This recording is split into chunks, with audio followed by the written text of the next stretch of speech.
Hai, di video kali ini saya akan membahas tentang materi K3, keselamatan dan kesehatan kerja. Keselamatan dan kesehatan kerja adalah suatu kondisi dalam pekerjaan yang sehat dan aman, baik itu bagi pekerjanya, perusahaan, maupun bagi masyarakat dan lingkungan sekitar pabrik atau tempat kerja tersebut. K3 juga merupakan suatu usaha untuk mencegah terjadinya setiap perbuatan atau kondisi yang dapat mengakibatkan kecelakaan. Menurut Depnaker tahun 1999, ayat 4, kecelakaan kerja adalah suatu kejadian yang tidak diduga semula dan tidak dikehendaki yang mengacaukan proses yang telah diatur dari suatu aktivitas dan dapat menimbulkan kerugian baik korban manusia dan atau harta benda.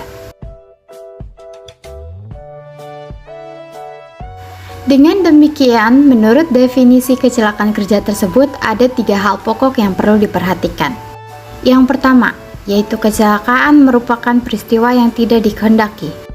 Yang kedua, kecelakaan mengakibatkan kerugian jiwa dan kerusakan harta benda. Dan yang terakhir, kecelakaan biasanya terjadi akibat adanya kontak dengan sumber energi yang melebihi. Ada beberapa teori kecelakaan kerja. Salah satunya adalah teori Heinrich atau teori domino. Teori ini mengatakan bahwa suatu kecelakaan terjadi dari suatu rangkaian kejadian. Ada 5 faktor yang terkait dalam rangkaian kejadian tersebut, yaitu lingkungan, kesalahan manusia, perbuatan atau kondisi yang tidak aman, kecelakaan, dan cedera atau kerugian. Ridley tahun 1986. Selanjutnya, teori Reason tahun 1905 dan 1907 menggambarkan kecelakaan kerja terjadi akibat terdapat lubang dalam sistem pertahanan. Sistem pertahanan ini dapat berupa pelatihan-pelatihan, prosedur, atau peraturan mengenai keselamatan kerja. Terdapat peraturan perundang-undangan terkait keselamatan kerja yang diatur di dalam Undang-Undang Nomor 1 Tahun 1970 tentang keselamatan kerja. Berikut ini adalah beberapa macam jenis-jenis kecelakaan kerja, yaitu yang pertama berdasarkan jenis kecelakaan kerja, yang kedua berdasarkan penyebabnya, yang ketiga berdasarkan sifat luka, yang keempat berdasarkan letak kelainan, yang kelima berdasarkan tingkat keparahannya, dan yang terakhir berdasarkan lokasi. Sedangkan menurut Ridley tahun 2008, penyebab terjadinya kecelakaan kerja adalah sebagai berikut. Yang pertama, situasi kerja. Bisa disebabkan oleh pengendalian manajemen yang kurang, standar kerja yang minim, tidak memenuhi standar, dan perlengkapan yang gagal atau tempat kerja yang tidak mencukupi.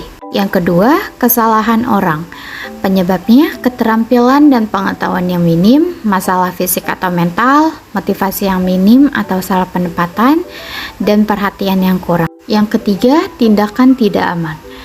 Penyebabnya tidak mengikuti metode kerja yang telah disetujui, mengambil jalan pintas, menyingkirkan atau tidak menggunakan perlengkapan dan keselamatan kerja. Yang terakhir, yang keempat, yaitu kecelakaan yang penyebabnya menjadi kejadian yang tidak terduga akibat kontak dengan mesin atau listrik yang berbahaya, terjatuh dan terhantam mesin atau material yang jatuh dan sebagainya. Oleh karena itu, peralatan standar keselamatan dan kesehatan kerja atau K3 adalah sesuatu yang sangat penting dan wajib digunakan untuk melindungi seseorang dari kecelakaan ataupun bahaya. Perusahaan khususnya yang memiliki resiko tinggi kecelakaan kerja berkewajiban menyediakan semua keperluan peralatan dan perlengkapan perlindungan diri atau personal protective equipment untuk semua karyawan yang bekerja.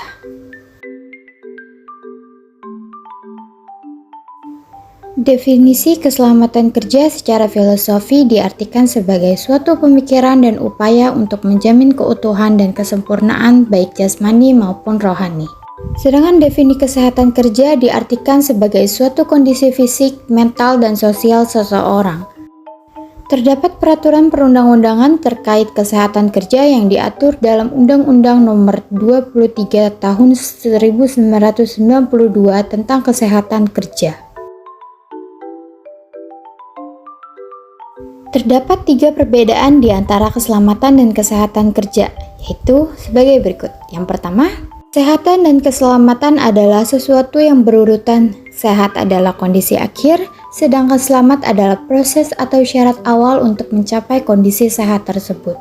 2. Dari lingkupnya, keselamatan bertujuan untuk mencegah dampak yang dapat terjadi secara tiba-tiba, sedangkan kesehatan bertujuan untuk mencegah dampak yang timbul secara perlahan dan berlangsung lama.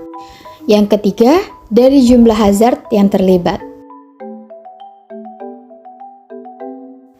Apa itu hazard? Hazard atau bahaya adalah faktor intrinsik yang melekat pada sesuatu, bisa pada barang ataupun suatu kegiatan maupun kondisi. Bahaya ini akan tetap menjadi bahaya tanpa menimbulkan dampak atau konsekuensi ataupun berkembang menjadi accident bila tidak ada kontak atau exposure dengan manusia.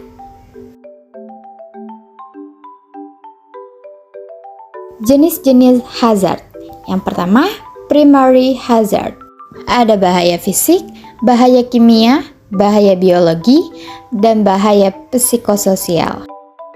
Yang kedua adalah secondary hazard. Secondary hazard atau disebut juga bahaya sekunder adalah bahaya yang muncul sebagai akibat terjadinya interaksi antara komponen-komponen pekerjaan yang juga bisa berfungsi sebagai sumber primary hazard. Interaksi ini sering kita sebut sebagai pekerjaan atau sistem kerja.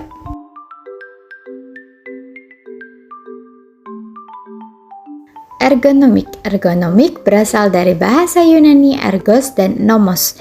Ergos berarti kerja, sedangkan nomos adalah aturan. Ergonomik berarti aturan kerja. Ergonomik ilmu yang membicarakan desain untuk manusia, sebuah upaya menyesuaikan lingkungan kerja dengan kebutuhan pengguna atau manusianya. Tujuan ergonomik untuk meningkatkan produktivitas dan mengurangi rasa tidak nyaman saat bekerja.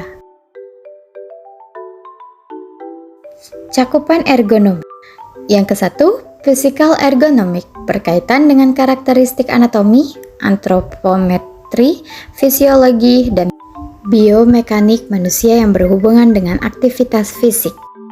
Yang kedua, cognitive ergonomic, berkaitan dengan fungsi otak.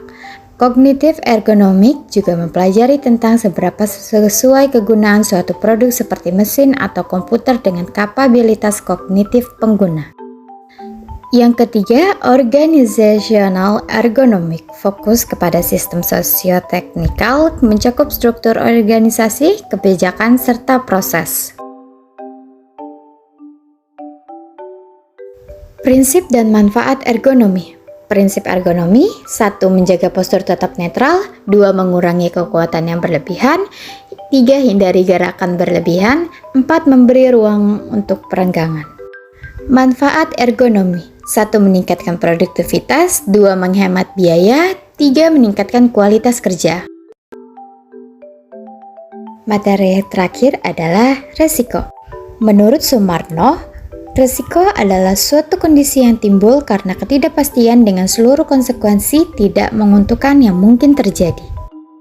Resiko terbagi menjadi beberapa kategori, yaitu yang 1, kategori strategis atau strategic risk. Yang kedua, resiko bahaya atau hazard risk. Yang ketiga, resiko keuangan atau financial risk. Yang keempat, resiko operasional atau operational risk. Sekian dari pembahasan materi kali ini, kurang lebihnya mohon maaf. Wassalamualaikum warahmatullahi wabarakatuh. Terima kasih.